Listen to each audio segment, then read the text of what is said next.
Hello, I hope you're well.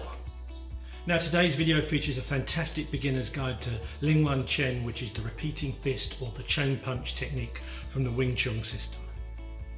Now there's a lot of chain punching tutorials on the internet, but what I really like about this particular clip is the way he breaks it down and explains it from the point of view of an extension of structured flow.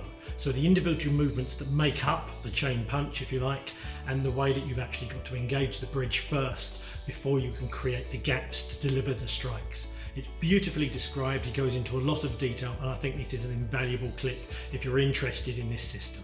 As always, smash everything below if you found this useful, and enjoy the clip.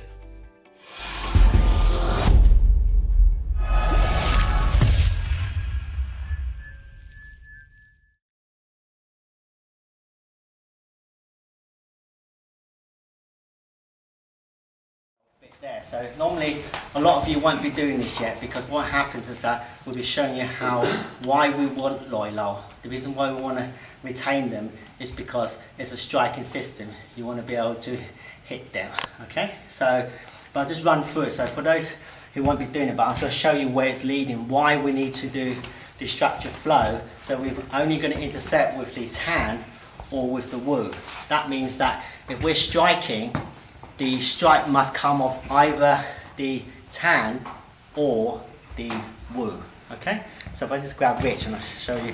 Just the first part is that because we're intersecting with either one of them, the first thing we do is that we look at the strike, but because the palm strike comes before the fist, because the palm and the fist are identical, how do you get there? So we know that from the structured flow, we've got the tan that comes into the wu.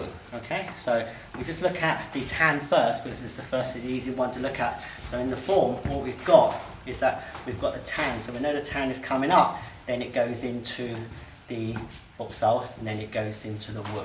All right. So what supersedes that, when we first time we see the punch, what we do is that we see the punch, and then that turns into a tan, and then we withdraw that. All right. So I'm going to explain to you why it goes into the tan, or it straightens up after you've done the punch, okay? Because it's actually part of a cycle. But let's address the first part, is that because we're a bridging system, which means that we do chisao. The reason why we do chisao is because we want to control the bridge. If we've got the bridge, we're not going to pull the hand back to do the strike, we're going to strike from the bridge. All right? So the first thing I'll show you is that how do you create a strike from the bridge? If Rich was a third punch, any punch, when he throws the punch, when I'm from this position here, I've got an option to strike from here. So long as I've got the other position covered, I've got to strike here, but it's going to be a palm strike. Yes?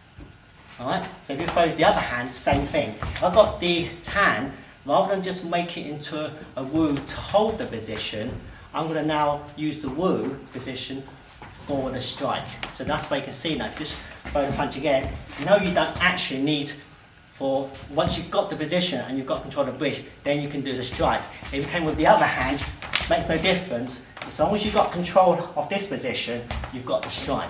So, but the strike comes off the bridge. So it doesn't matter now. Once we get into the position, you throw the punch again, and I've got this position, that strike from the wu is now going to become a fist, and then you use the fist instead. Yes? Alright? So say we intersected with the wu, it's going to be the same thing. Why do we lead with the stronger hand? Because we're going to, with the stronger hand and the stronger leg, is because if you're right-handed, it's because we're going to make the strike from the leading hand. Yes? Okay? So say for instance, I intercepted with the wu. So if you punch any punch, doesn't matter. When you set with the wu from this position, then I'm going to have to do a back fist. When you throw the other punch, from this position, there's the wu, foot wu, then you're going to create that strike from there. But if I didn't want to use the fist, and I go back to the original, when he throws a punch, the wu, foot wu, then it becomes a strike with the wu, with the structure of the wu. Can you see? So what happens is that because Wing Chun is a close combat style, I really need to be in this range. Yes? There's no point in being here because I can't even reach. So the reason why we bridge is so that I can actually get into range. Alright, so that's why I'm saying when we look in the form, thank you Rich, when we look in the form, after we've done the structure of the wu and the tan, you've got the punch. Okay, so, and then opens up, and then you pull it back. Alright, so that's before we have what we call the Lin Wan Kuen. So Lin Wan Kuen means repeating or recycling fist. It's just the fist is repeated over and over again. Alright, so if I just grab Rich back again for a demonstration. Now, what happens is that what I'm not going to do is make a strike towards, if there's an opening, because I'm out of range, I'm not going to make the strike. The first thing I'm going to do is I'm going to make a bridge, because otherwise I don't have control within this distance. Because we train in the Chisao, it doesn't matter when we get contact. So what happens is, if I get a situation where he makes the first move, then what's happened, he's going to have to come in, close the gap before I actually intercept on him. So regardless of what he does, he just come in and I'm going to close the bridge. So when I close on the bridge there, I've also closed the distance. Now I'm actually in striking distance. I want you guys, when you're training this, is just to put the hand in front of you and look for the other person. Do not go for the bridge initially. But what I want you to get used to is that if you make a move, I want to make sure that if you're coming towards me, I want to make sure that you are behind your guard. So what I don't want you to do is chasing the hand. Yes? Because what happens is that if you're following that hand, you have no idea what the other hand is doing. So what you're going to do is that if you watch from the guard position, all I'm going to do is that I'm just going to put the guard, this guard in front of me, step behind it, this one exactly the same, and I'm stepping behind both my guard. Yes? So if it comes towards me, I'm only going to stop and look for the person. So I don't want you striking the person, I want you looking for the person. So it doesn't matter what his head does, whether he ducks or whatever, he ducks, do whatever you want. You know where head is, because you're only ever looking for his centre. Okay? So that's why I say when we need to strike the person, there's no point in striking him from here because he's well out of range. You can kick him from here, but you're not going to be able to hit him from that range from here. Even if you did, you're only going to touch the person. When we get the bridge, I can now safely cross in order to get the strike. Okay? So that means that the strike comes off the bridge. So if you've got the Wu, fork, Wu, all you do is that in place of the Wu, get the fist. If it's the Tan, it makes a difference. So say for instance, I'm in the middle and I'm going straight down the middle just because there's a gap there and I can control my centre. When he comes in, what happens is that I come in with the Tan.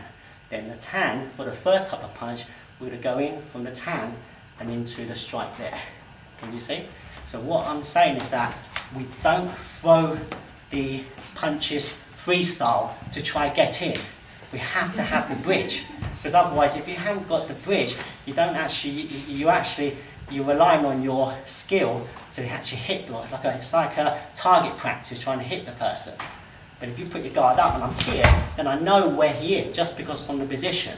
So I've got the actual range to actually hit the person. But all it is that if I'm here, again, I've got the range to actually come in. So what you don't want to do is try to throw the punch from there. What you do want to do if you do want to intercept from there, you're bridging. You're not actually trying to hit the person. But he doesn't know, because what happens is that if I throw anything fast towards him, I don't care what you do, natural reaction, you will either block or you try to do something else. But once you've got that contact, then you're in a position where you're able to put your strike in. Okay? Thank you. So when we look at the next part of the striking is that what we call Lin Wan Kuen. So that's what we call the repeating fist. Alright, because it's recycling. So what happens is that, what type of strikes do we have? Well, we've only got the strikes from either the Tan or from the Wu. Alright, so how does it repeat? Well, if we put it into a cycle, say for instance, we just do the first one, there's 1, 2, 3. Alright, you can make it as straight as you want, or you can go to the side. I'll explain to you why this can go to the side, or you can go straight. Or, if you have a Wu, there. Now, when we go for the Wu, as in the form, you do the punch, and you go into the Tan, and you pull it back. Alright? So why do we do that? Punch. Yes? So now, you've got the first repeating punch, singular punch. Alright? Then you add the second one. Alright? Got a punch here. Now from here, you can make that as straight as you want, or as round as you want. So there's no restriction in the angle at which we punch. If I rip again. If I'm standing at this angle here, coming in from here, if I make that punch, I can get that punch to whatever angle I need to get that punch. If I'm here, you can go for the straight punch, but if you're going for a straight punch, all right, and I'm pushing from here, there's no reason why you can't do a punch from here now. So when I showed you the first punch, we've got two punches, one from the tan, and then one from the wu. So this is my guard, this is my tan, this is my wu. Whichever hand connects first, if it's the wu, the punch from here. Yes? If it comes in and it connects with this hand, because I made the move from there, then the punch is going to come from the tan. Either way, if you get that. Yeah, how does that then repeat? So on the wu, So, okay, now watch this, and I'm going to make that how we repeat. Now, we only use the Lin Wan Kin once we've got a target shot. So you're not going to just come in there with your Lin Wan Kin, but a punch, first one, second one, and it's just going to keep driving in. Yes? So it doesn't matter what position I've got, I'm only going to carry on driving once I've got it. But what I'm saying is that it makes no difference if I intercept with the tan, because once I'm in the tan, I want to make the strike, then it goes into the wu. Just replace it with the fist. So when you're looking at the guard position here, I've only got the wu, the strike from the wu, which becomes the punch. Punch, tan, yes? But keep the fist, because it's initially, what it was is just our structure flow. Wu, foot, wu, yes? So if you keep doing that, there's your recycling fist. When you put them both together, there's your punch. You can make it as straight as you want, or you can make it as wide as you want. So it doesn't matter the angle, which I can punch into the angle. It means that if his hands are slightly out, of course, if it's like I'll take the inside line, but it means that I can actually cover with the punch here, and this punch here, rather than go to do this, it's going to be the tan. If you punch, if you've got the tan, why don't I just bring the fist in? There it is. Can you see? So what it looks like is this, punch, punch. There's two different types of punches there. What you've got one coming from the wu, and one coming from the tan. Yes? Or not? Yeah, sorry, might be doing it too That's quickly. okay. Right. But when it comes from the tan, Yes. it comes to there, then Let me where s- does it go? Let me slow it right down. All right? We've only got two means to intercept. We've either got the tan or we've got the wu. If I slow it down now and I'm going to intercept with the tan, so, now watch this. If I'm going to intercept with the tan, the fist must come off the tan. Yes? So what I'm going to do from here, instead of making it into a wu, I'm going to make it into a fist. Yes? Yeah. So if you punch, then it's just going to come straight into a fist. Yes, but if you've got the blockage and you know that you've got the contact, there's no point in going for the punch. If you know if something's in the way, you use your other fist. Well, what I'm saying is that when there's a position where you can strike, so put your hand up now. So this is how we're going to strike. It's not going to be trying to hit the hand out of the way, because we want contact. We want to be able to control his centre, and I want to be able to control the actual structure of his hand. So when I hit it fast, you take out the structure, and I mean from this position. When I got the first position, then you're going to go into your Lin Wan Kun. What you're not going to do is try going from this position, try get a Lin Wan Kun in there. Okay? So regardless of what he does when he comes in, my first thing is that I need to bridge. Because there's distance now, I need to get into the bridge before I can fire off a strike. So, but you don't know which hand you're going to intercept with, whether it's going to be the tan or the wu. Because if I just do an interception, which hand touches first? Yes, I don't know. Alright, so when he throws in, then I'm in this position. Now I've got the position from here. Now, once he moves, then you can get your striking from, because he needs to move, because I need to know what he's going to do from this position. I've got his balance there, but when he moves, he may move away. In which case, if he moves away, then like the whole song, I have to follow him. But then he may want to go into me. But you're not going to guess, because that's why you train your chi so or your tang so for. You've got to spend hours of sticking to the person. Whatever he does with that hand there, whether he pulls it away, pushes it into you, you've got to just follow the person. Yes? Alright? So can you see? So when we're looking at, it's a bit advanced for a lot of you here, but when we do the striking, it's not just going to be trying to hit the person. When you've got the bridge, you know where the person is when you've got the bridge. Yes? Rather than just trying, you know what's going to happen. If you do that, you're going to get this type of reaction. But because we do the bridging, as soon as we touch, we can open up the bridge. As soon as we touch, we can open up the bridge. Can you see? Alright? So we strike off the bridge, but we start with the palm because we always have the tan that becomes the wu, or the wu for wu. So when you're doing your Liu Man Kuen, it can be as straight as you want, or whatever angle you want. It makes no difference.